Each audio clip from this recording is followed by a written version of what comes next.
کنه با جغرافیا.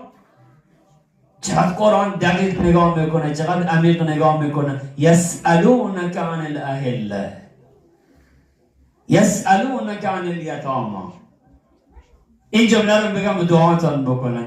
گاهی وقت میشه نفر میاد از اعتقاداتش سوال میکنه. یسألونک عن الساعه، پیغمبر یک دمن از تو در باب قیامت سوال میکنه.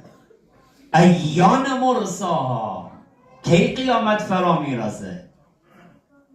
یسألونک عن الساعه، قیامت کی، چه زمان؟